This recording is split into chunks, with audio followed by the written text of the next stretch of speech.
Day 1. I count my leaves before I go to sleep, the way I always have. 40 leaves, same as last week, neatly stacked the way I like them.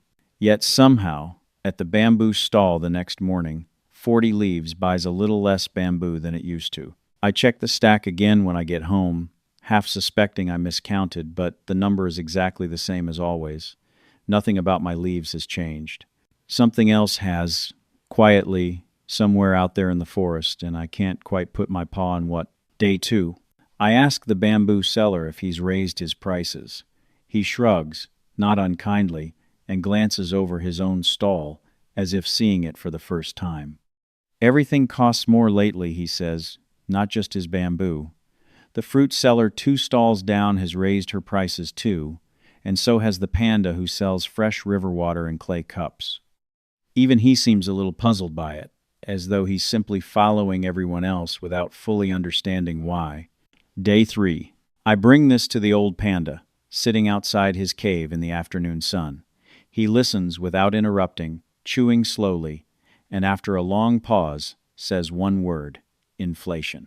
I ask him what that even means, half expecting a complicated answer.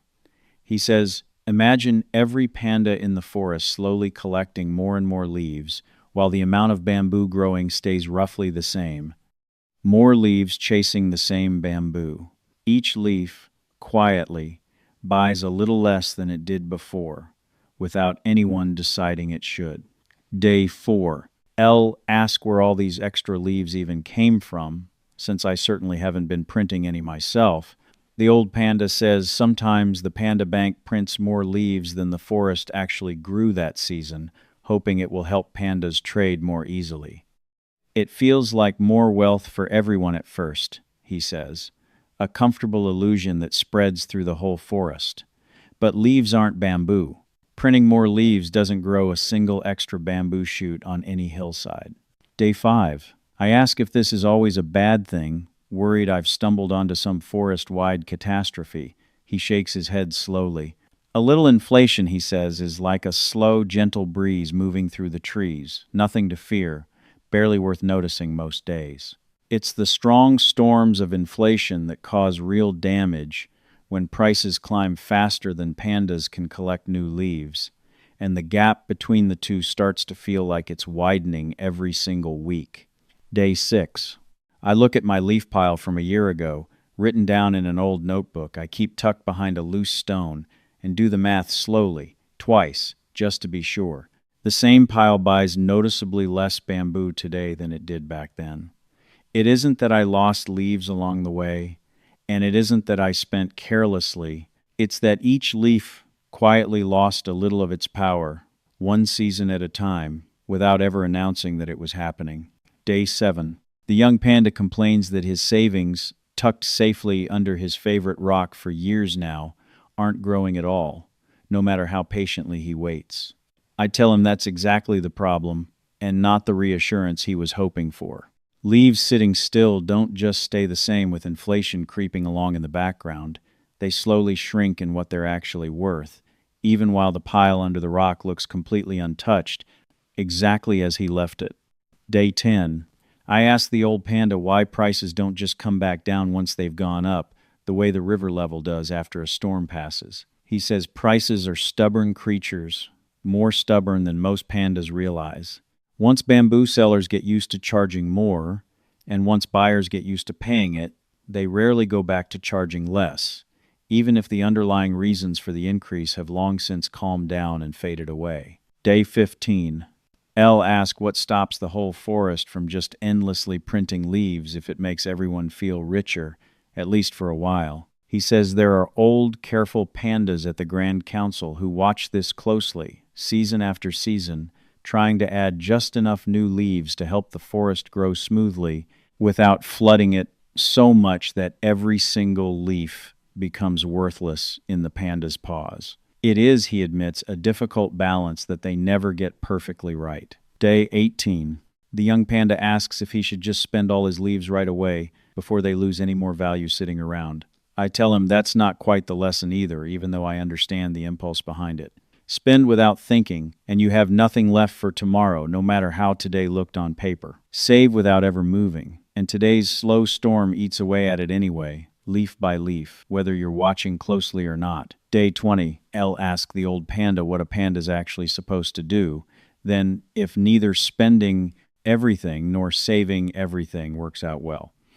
He says, find ways to hold things that tend to grow alongside inflation, not just leaves sitting still under a rock, a young bamboo grove slowly maturing, a small share in 100 forests spread wide, something that moves with the forest as it changes instead of sitting quietly behind it, always a season or two too late. Day 22. I think of my bundle of 100 forests, the one I bought last year after that long conversation by the river. The old panda nods approvingly when I mention it. That bundle grows roughly with the whole forest, prices and all, rising and falling together with everything around it. It won't outrun a wild storm every single day, he admits, but it doesn't get quietly eaten by one either, the way a still pile of leaves eventually does. Day 25. The young panda tells me his neighbor buried a huge pile of leaves under a tree at the edge of the forest, feeling proud and secure about it, checking on the spot almost every evening. I don't say much in response, though I already have a feeling about how this particular story will end. I've learned that some lessons are better watched quietly from a distance than warned about loudly ahead of time. A few weeks later, the buried leaves are dug up again, same number as before. Not a single one missing. But bamboo now costs noticeably more than it did when they were first buried. The neighbor stares down at his pile,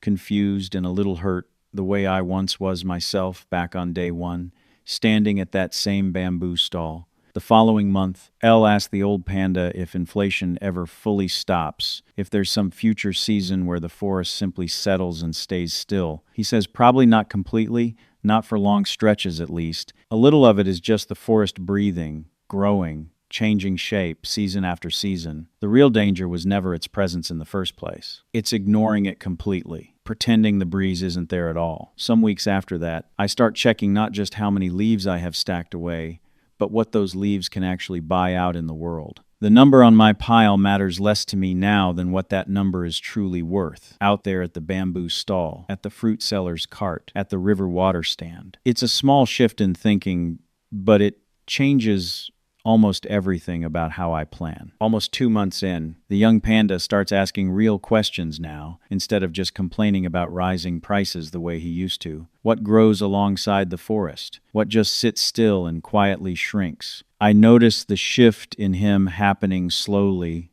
day by day, the same shift I went through myself not so long ago, back when all of this still felt confusing and unfair. The first snow of winter. A stretch of calm settles over the forest for a while. Prices rise slowly now, gently, almost politely, nothing like the sharp jumps from before. I still check my leaves regularly, still watch my bundle of 100 forests, but the panic from those first confused weeks is gone entirely. Elle understand the breeze now, the way the old panda always described it. I no longer mistake it for a storm every time it passes through. New Year's morning, I count my leaves again, the way I did on day 1, sitting in the same spot with the same old notebook. The number is a little higher than before, which would have pleased me once without question. So is the price of bamboo rising alongside it in its own quiet way. But this time, I already know why both numbers move together, and I already know what to do about it, calmly, without the confusion that once followed me around. 2 years later, the old panda still sits in his cave on the hillside, calm as ever, as though the seasons simply pass around him without disturbing anything underneath. I ask him one last time, if inflation is something a panda should fear, the way some fear storms or sudden floods. He shakes his head slowly. Not fear, he says, just respect. The forest is always quietly moving, prices moving along with it, season after season, whether any single panda happens to be paying attention or not. A panda who understands that stays steady through all of it. A panda who ignores it gets quietly carried along by the current without ever quite noticing that he's moved at all. I sit with him a while longer, watching the late afternoon light fall over his tidy little cave, and for once, I don't feel behind the way I used to. I feel like I finally understand the ground beneath my own leaves and what it actually means to stand on it.